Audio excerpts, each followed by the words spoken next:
Fala galera! Nesse programa, atendendo a pedidos, vamos falar sobre O Exorcismo de Emily Rose, filme inspirado num caso supostamente real, ocorrido numa pequena cidade do interior da Alemanha em meados da década de 1970. Prepare-se para revelações bombásticas, porque começa agora o Baseado em Fatos.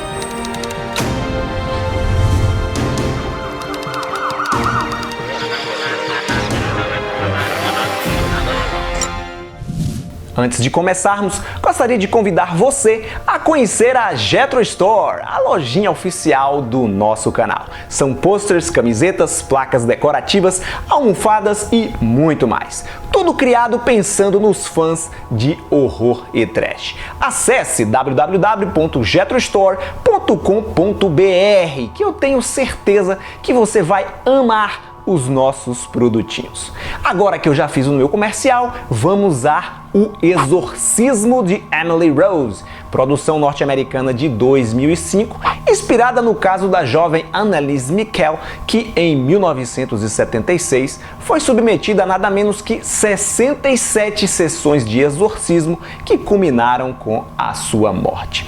O filme é contado em parte através de flashbacks. No presente, acompanhamos o julgamento do padre que fez esses exorcismos, acusado de homicídio, e no passado, a vida da garota é apresentada. Esse julgamento não é invenção do longa, ele ocorreu de fato em 1978, 2 anos após o falecimento da Anneliese, e serviu de inspiração não só para O Exorcismo de Emily Rose, como também para Requiem, uma obra alemã de 2006, bem mais pé no chão, menos fantasiosa do que a versão norte-americana. Nascida em 1952 na cidade de Leibfing, estado da Baviera, na Alemanha, Anneliese Michel cresceu num lar extremamente católico. Com seus pais e suas 3 irmãs, ela frequentava a missa pelo menos 2 vezes por semana, estudava teologia e estava sempre envolvida com as atividades da paróquia de sua cidade. Em 1968, aos 17 anos, ela começou a sofrer uma série de convulsões e, após uma intensa bateria de exames, foi diagnosticada com epilepsia. Alguns anos mais tarde, a garota passou a apresentar sinais de esquizofrenia, ouvir vozes que diziam que ela iria queimar no inferno e ter alucinações enquanto orava. Em 1973, aos 21 anos, ela estava sofrendo com uma depressão profunda e considerando o suicídio. E esse quadro só foi piorando. Certo dia, ao fazer as suas 600 genuflexões diárias, vocês sabem o que é genuflexão, né? É esse movimento aqui. Ela acabou rompendo os ligamentos do joelho. A Anneliese então rastejou para debaixo de uma mesa e ficou latindo feito um cachorro por 2 dias seguidos. Ela rasgou suas roupas, passou a comer carvão, insetos e chegou até mesmo a lamber a própria urina do chão. E foi aí que sua mãe, a Anna Michel, revoltada com essa situação, resolveu suspender o tratamento médico e pedir ajuda à igreja, acreditando piamente que sua filha estava possuída pelo capiroto. Entretanto, os primeiros religiosos que visitaram Anneliese reforçaram a hipótese da doença, mas a essa altura do campeonato, a família Michel estava convencida do contrário. Em 1975, o bispo de Wolfsburg autorizou o exorcismo. O ritual foi realizado pelo padre Arnold Renz e pelo pastor Ernst Alt, que acreditavam na ideia de possessão demoníaca. Foram realizadas 2 sessões por semana de 4 horas cada durante 9 meses. Registros da época indicam que essas sessões sempre terminavam em brutalidade, com a Anneliese pendurada de cabeça para baixo ou acorrentada em uma cadeira. Os sacerdotes identificaram a presença de 6 demônios. Contem comigo: Lúcifer, Judas Iscariotes, Caim, Nero, Adolf Hitler e Valentin Fleischmann, um padre excomungado pela Igreja Católica no século XVI. Ele foi acusado de bruxaria e se envolveu em vários crimes, entre eles assassinato. 42 horas desses procedimentos foram registrados em fitas de áudio e o que se escuta é realmente aterrorizante. Grunhidos, rosnados humanos se misturam com gritos e obscenidades. Eu separei um trechinho especialmente para vocês. Escutem. Du hast ja der Lüge, sage die Wahrheit. Sag mir den Namen. Der ist der Judas, der Nero, der Kain und der Hitler. Und ich verbrich das so, dass ich in dem Weib drin bin. In alle Ewigkeit! Macabro isso aí, hein? Depois de suportar 67 sessões de tentativas de exorcismo, na primavera de 1976, a Anneliese sofria com a pneumonia e com a perda de peso. Ela foi enfraquecendo cada vez mais até morrer de desnutrição e desidratação no dia 1º de julho daquele ano. Ela havia decidido jejuar, acreditando que isso a livraria da influência de Satanás, e quando faleceu pesava menos de 30 quilos. 2 anos após a sua morte, em 1978, os sacerdotes Arno Renz e Ernst Alt e os pais da garota, Anna e Joseph Mikkel, foram presos, levados a julgamento, acusados de assassinato. Todos eles foram considerados culpados por homicídio negligente, por permitir que a Anneliese morresse de fome, e sentenciados a 6 meses de prisão e 2 anos de condicional.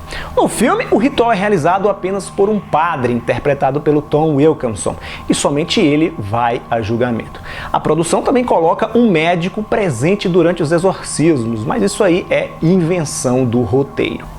Que essa moça tinha sérios problemas, não resta dúvida. Esquizofrenia não é brincadeira. Não queira nunca em sua vida ter que assistir uma pessoa diagnosticada com essa doença no meio de uma crise. É algo realmente assustador. Junte a isso o fato da Anneliese ter sido criada num ambiente extremamente religioso, dominada pelo medo, comandada por uma mãe extremamente controladora. Interessante perceber que essa manifestação demoníaca apareceu justamente quando a Anneliese, aos 19 anos de idade, rompeu o cordão umbilical, foi para a universidade, morar no campus, afastada da família que vivia na fazenda.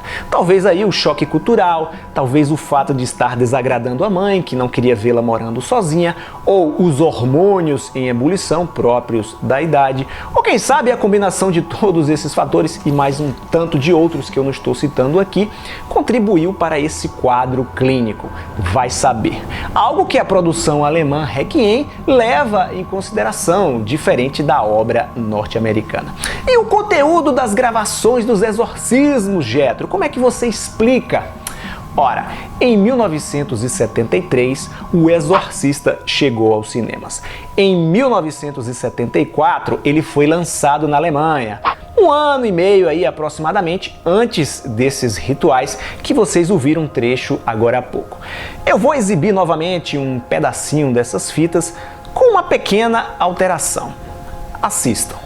Ich trag dir die Rotznase noch so lang, bis es lebt wird. Sag mir den Namen. Ja, Maul! Be silent! You killed your I'm just mother! your servant. You left her alone to Reagan. die!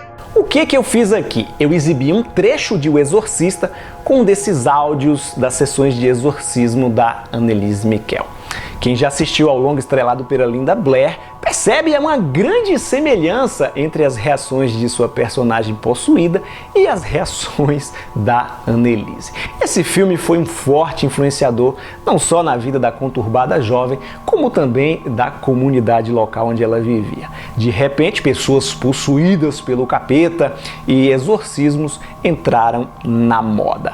Como eu já comentei com vocês aqui no vídeo sobre o Enigma do Mal, naquela época, décadas de 70 e 80, o povo acreditava em tudo. O cinema trazia um forte impacto na vida das pessoas, influenciava bastante, e isso com O Exorcista aconteceu num nível ainda mais elevado.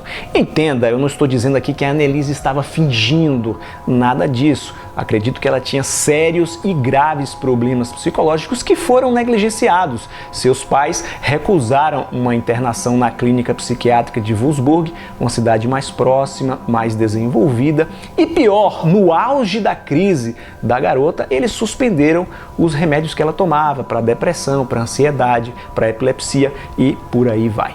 Existe um livro, The Exorcism of Anneliese Michel, escrito pela doutora Felicitas D. Goodman, uma renomada antropóloga húngara, uma mulher que examinou o caso bem de perto, ouviu as fitas, entrevistou os pais, entrevistou os familiares, entrevistou os amigos, as pessoas mais próximas, os médicos que trataram a Annelise, os padres exorcistas, ouviu as transcrições dos julgamentos, enfim, se cercou de bastante informações.